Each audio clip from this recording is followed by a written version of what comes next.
Hello hi നമസ്കാരം. സംവിധായകൻ കമൽ തിരക്കഥ എഴുതി സംവിധാനം നിർവഹിച്ച വിവേകാനന്ദൻ വൈറലാണ് എന്ന സിനിമ തിയേറ്ററിൽ പോയി കണ്ടു.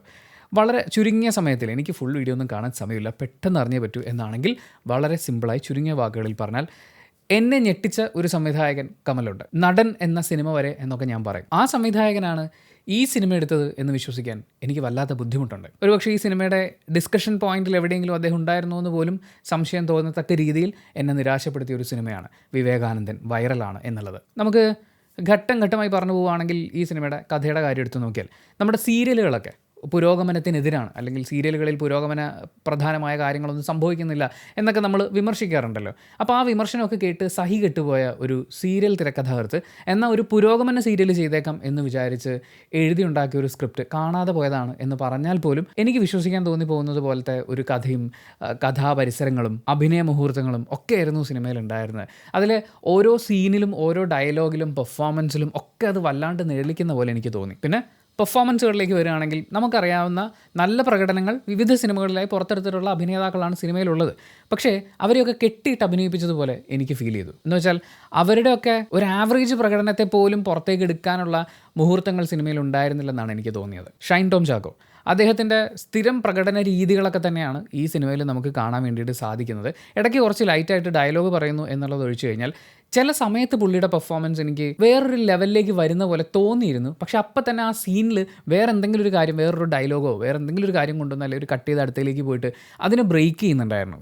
ഒരു സംഭവം ഇങ്ങനെ എസ്റ്റാബ്ലിഷ് ചെയ്തിട്ട് നമുക്ക് ആ പെർഫോമൻസ് ഒരു ഗംഭീരം എന്നൊക്കെ ഫീൽ ചെയ്യിക്കുന്ന ഒരു ലെവലിലേക്ക് വരണ്ടേ, അത് എത്തുന്നതിന് മുമ്പ് തന്നെ അത് ബ്രേക്ക് ചെയ്യുന്ന പോലെയായിരുന്നു. ഗ്രേസ് ആൻ്റണിയുടെ ക്യാരക്ടർ പറയുമ്പോഴും അതിനും കുറച്ച് ഡിഫറെൻറ്റ് ലെയറുകളും കാര്യങ്ങളൊക്കെ കൊടുത്ത് മുന്നോട്ട് വരേണ്ടിയിരുന്ന ഒന്നായിരുന്നു. പക്ഷെ ഒരു സാധാ ക്യാരക്ടർ, സാധാ പ്രതികാരം എന്നൊക്കെ പറയുന്ന പോലത്തെ കുഞ്ഞു കാര്യങ്ങളിലേക്ക് ഒതുക്കി. മറീനയുടെ ക്യാരക്ടർ ഇതിനു മുമ്പ് പല സിനിമകളിലും മറ്റേ ബോൾഡ് ക്യാരക്ടർ എന്ന് കാണിക്കാൻ വേണ്ടിയിട്ട് ബൈക്ക് ഓടിക്കുക, സിഗരറ്റ് വലിക്കുക, ആൺകുട്ടികളുടെ അടുത്ത് കൂടുതൽ കമ്പനിയാവും, അങ്ങനെയൊക്കെയുള്ള പല കഥാപാത്രങ്ങൾ അവർ ചെയ്തിട്ടുണ്ട്. അതിൻ്റെ ഒരു എക്സ്റ്റൻഷൻ എന്നുള്ളതിനപ്പുറത്തേക്ക് ഇതിനകത്തും എനിക്ക് പ്രത്യേകിച്ച് ഒന്നും തോന്നിയില്ല. പിന്നെ ഒരു വ്ളോഗർ എന്നൊക്കെ പറയുമ്പോൾ, അതും ദുബായിൽ നിന്ന് വരുന്ന ഒരാളെന്നൊക്കെ പറയുമ്പോൾ നമ്മൾ പ്രതീക്ഷിക്കുന്ന കുറേ ഒരു ക്യാരക്ടറിസ്റ്റിക്സ് ഒക്കെ ഉണ്ടല്ലോ. വ്ളോഗേഴ്സിനെയൊക്കെ ഒബ്സർവ് ചെയ്തിട്ടുണ്ടെങ്കിൽ, അടുത്ത് പരിചയം ഉണ്ടെങ്കിൽ നിങ്ങൾക്ക് തന്നെ ഊഹിക്കാവുന്നേ ഉള്ളൂ.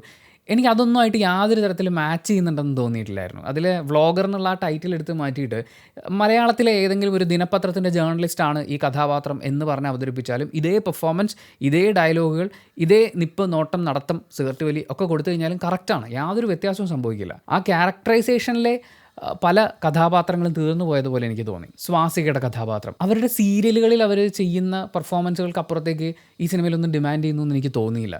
പിന്നെ മാലാപാർവതി ഉണ്ട്, ജോണി ആൻ്റണി ഉണ്ട്, മഞ്ജു പിള്ളയുണ്ട്, കുറേ പോലീസുകാരുണ്ട്. ഇവരുടെ ഒന്നും എല്ലാം ക്യാരക്ടേഴ്സ് ഇങ്ങനെ വെറുതെ ഒരു രസത്തിന്, ഒരു ഓളത്തിന് ഇങ്ങനെ ഇരിക്കട്ടെ എന്ന് വെച്ചാൽ ആ സിറ്റുവേഷനിൽ പ്ലേസ് ചെയ്തതുപോലെ എനിക്ക് തോന്നി. പിന്നെ പറയേണ്ടത് മ്യൂസിക്കാണ്.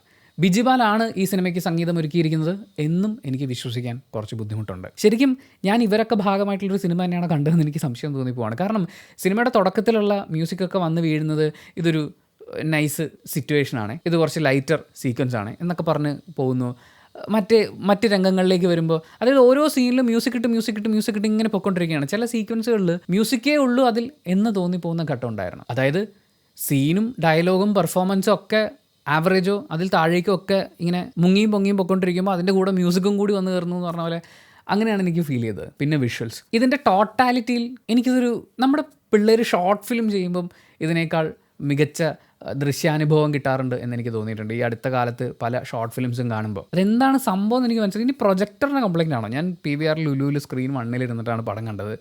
പരസ്യമൊക്കെ കാണിച്ചപ്പോൾ സാധാരണ കാണുന്ന പോലെയൊക്കെ തന്നെ ഉണ്ടായിരുന്നു. പക്ഷേ ഈ സിനിമയിലേക്ക് വന്നു കഴിഞ്ഞപ്പോൾ വിഷ്വൽസിലൊക്കെ എനിക്ക് ആ ഒരു ഈ കാലഘട്ടത്തിലൊരു സിനിമയായിട്ട് തോന്നുന്നുണ്ടായില്ല. അല്ലെങ്കിൽ തന്നെ സിനിമയുടെ ഒരു കഥ പറച്ചിലും ക്യാരക്ടറൈസേഷനും സിറ്റുവേഷൻസും ഒക്കെ കൊണ്ട് ഈ പിടക്കോഴി കൂവുന്ന നൂറ്റാണ്ടെന്നൊക്കെ പറയുന്ന പോലത്തെ കുറച്ച് സിനിമകളൊക്കെ ഇറങ്ങിയിട്ടുണ്ട് മലയാളത്തിൽ. എനിക്ക് ആ ഒരു കാലഘട്ടത്തിൽ പ്ലേസ് ചെയ്യപ്പെടേണ്ടിയിരുന്ന, ആ കാലഘട്ടത്തിൽ പറയേണ്ടിയിരുന്ന ഒരു കഥയും രീതിയുമാണെന്നാണ് തോന്നിയത്. ഷൈൻ ടോം ചാക്കോയുടെ ഡയലോഗ് ഡെലിവറിയിൽ ഒന്നോ രണ്ടോ അവ്യക്തത വന്നതൊഴിച്ചാൽ, പിന്നെ ജോണി ആൻ്റണിയുടെ ഡയലോഗ് ഡെലിവറിയിൽ കുറച്ച് കാര്യങ്ങൾ മാറ്റി നിർത്തി കഴിഞ്ഞാൽ എല്ലാവർക്കും ഒരേ ഭാഷയും ഒരേ കാര്യങ്ങളൊക്കെയാണ്. ചിലർക്ക് അച്ചടി ഭാഷയൊക്കെയാണ് സംസാരിക്കുന്നത്. വ്ളോഗർ സംസാരിക്കുമ്പോൾ ഒരു കാര്യം ചോദിക്കുമ്പോൾ തീർച്ചയായും എന്നൊക്കെ പറയുന്നുണ്ട്.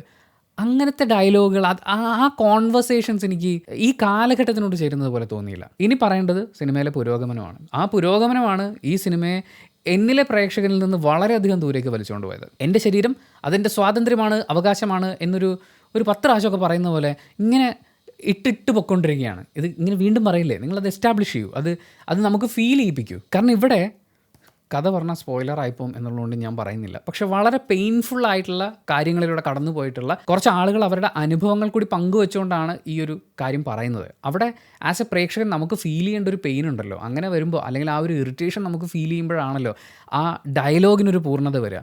അത് എസ്റ്റാബ്ലിഷ് ചെയ്യാതെ ഈ ഡയലോഗ് മാത്രം പറയുമ്പോൾ നമ്മളൊരു റാൻഡം ആവറേജ് നാടകം കാണുന്ന പോലത്തെ ഒരു ഫീലേ നമുക്ക് ഉണ്ടാവുള്ളൂ. അതങ്ങനെയാണ് എനിക്ക് തോന്നുന്നത്. ആൻഡ് ഇതിൽ കൊണ്ടുവന്നിട്ട് പറയുന്നുണ്ട്, എൻ്റെ ശരീരം എൻ്റെ സ്വാതന്ത്ര്യവും അവകാശവുമാണെന്ന് പറയാൻ ഏറ്റവും അവകാശമുള്ളത് നിങ്ങൾക്കാണല്ലോ എന്ന്. അതെന്ത് സ്റ്റേറ്റ്മെൻറ്റാണ്, അതെന്ത് പൊളിറ്റിക്സ് ആണ് എന്നെനിക്ക് മനസ്സിലായിട്ടില്ല. അതായത് തൻ്റെ ശരീരം തൻ്റെ സ്വാതന്ത്ര്യവും അവകാശവുമാണെന്ന് പറയാൻ ഏറ്റവും കൂടുതൽ അവകാശമുള്ളത് ലൈംഗിക തൊഴിലാളിക്കാണെന്ന്. എന്നോട് ചോദിച്ചു കഴിഞ്ഞാൽ അത് അങ്ങനെയല്ല. അവരുടെ ശരീരം അവരുടെ സ്വാതന്ത്ര്യമാണ്, അവകാശമാണ് എന്നവർ പറയുമ്പോൾ അതിനെ എതിർക്കാൻ പോകരുത്. അതങ്ങനെയാണ്, അത് അവരുടെ സ്വാതന്ത്ര്യവും അവകാശവുമാണ് എന്ന് അംഗീകരിച്ചു കൊടുക്കുക എന്നുള്ളതാണ് പ്രധാനം. എല്ലാവർക്കും അവരുടെ ശരീരം എന്ന് പറയുന്നത് അവരവരുടെ സ്വാതന്ത്ര്യമാണ്, അവരവരുടെ അവകാശമാണ്. അത് കുലസ്ത്രീകൾക്കാണ് ഏറ്റവും കൂടുതലുള്ളത്, അത് കുലപുരുഷന്മാർക്കാണ് കൂടുതലുള്ളത്, അല്ലെങ്കിൽ ട്രാൻസ്ജെൻഡേഴ്സിനാണ് ഏറ്റവും കൂടുതലുള്ളത്, അല്ലെങ്കിൽ ലൈംഗിക തൊഴിലാളികൾക്കാണ് ഏറ്റവും കൂടുതൽ അവകാശമുള്ളത്. അങ്ങനെ പറയാനൊക്കെ പറയുന്നത് ആവശ്യമില്ലാത്തൊരു ഗ്ലോറിഫിക്കേഷൻ, അങ്ങനെ ഒരു ഇമോഷൻ ചുമ്മാ ബിൽഡ് ചെയ്യാം എന്നുള്ളതിനപ്പുറത്തേക്ക് എനിക്ക് യോജിക്കാൻ പറ്റാത്തൊരു കാര്യമാണ്. അതുപോലെ ഈ സിനിമയിൽ ഫെമിനിസ്റ്റുകളെയും കാണിക്കുന്നുണ്ട്, പിന്നെ മെൻ ടു ആക്ടിവിസ്റ്റുകളെയും കാണിക്കുന്നുണ്ട്. നമ്മുടെ കേരളത്തിൽ നിലവിലുള്ള മെൻ ടു ആക്ടിവിസ്റ്റുകൾ എന്നൊക്കെ നമുക്ക് പറയാവുന്നത് സിനിമയിൽ കാണിച്ചിരിക്കുന്നതിൻ്റെ ഒറിജിനൽ വേർഷൻ എന്ന് പറയുന്നത് തീർത്തും അപഹാസ്യരായിട്ടുള്ള ആളുകളാണ് എന്നവരുടെ പലവിധ പ്രകടനങ്ങളിലും എനിക്ക് ഫീൽ ചെയ്തിട്ടുണ്ട്. അതിന് നമുക്ക് ട്രോളാനുള്ള അവകാശമുണ്ട്. പക്ഷേ ഈ ഒരു പെർട്ടിക്കുലർ സിനിമയിൽ വിവേകാനന്ദൻ എന്ന് പറയുന്ന ക്യാരക്ടറിന് അയാളുടെ ഭാഗം ഇപ്പം നമ്മുടെ മുമ്പിൽ സിനിമ ഒരു ആംഗിളിൽ നിന്നുകൊണ്ട് ഒരു സൈഡ് കാണിച്ചു തന്നിട്ടുണ്ട്. അപ്പുറത്തെ സൈഡിൽ അയാൾക്ക് പറയാനുള്ള അവകാശമുണ്ടല്ലോ. അയാളുടെ വാമൂടി കെട്ടി വെച്ചിട്ടല്ലല്ലോ ഓപ്പോസിറ്റ് നിൽക്കുന്ന ആളുകളുടെ സ്വാതന്ത്ര്യ പ്രഖ്യാപനം ഉണ്ടാവേണ്ടത്. കാരണം ഇവിടെ ഈ വൈറലാവുന്ന കാര്യം കണ്ടുകൊണ്ടിരിക്കുന്ന ആൾക്കാർ മുഴുവൻ ഒരു സൈഡേ കേട്ടിട്ടുള്ളൂ. എന്നിട്ട് അവർക്കൊരു അഭിപ്രായ രൂപീകരണം നമ്മൾ ഉണ്ടാക്കി കൊടുക്കുകയാണ്.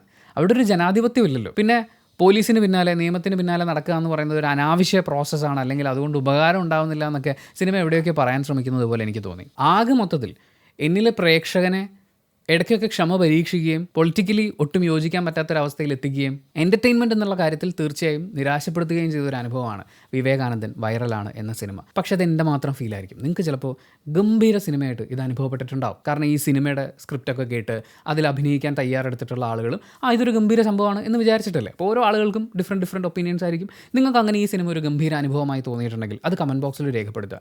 കമൻറ്റ് ബോക്സും കൂടി വായിച്ച് നോക്കിയിട്ട് ഒരു അഭിപ്രായ രൂപീകരണം നടത്തണം എന്ന് ആഗ്രഹിക്കുന്ന ആളുകൾക്ക് അതൊരു വലിയ സഹായമായിരിക്കും. അപ്പോൾ thank you so much for watching this video. Video ഇഷ്ടപ്പെട്ടാൽ ലൈക്ക് ചെയ്യുക, കമൻറ്റ് ചെയ്യുക, ഷെയർ ചെയ്യുക, സബ്സ്ക്രൈബ് ചെയ്യുന്ന കാര്യം പരിഗണിക്കുക.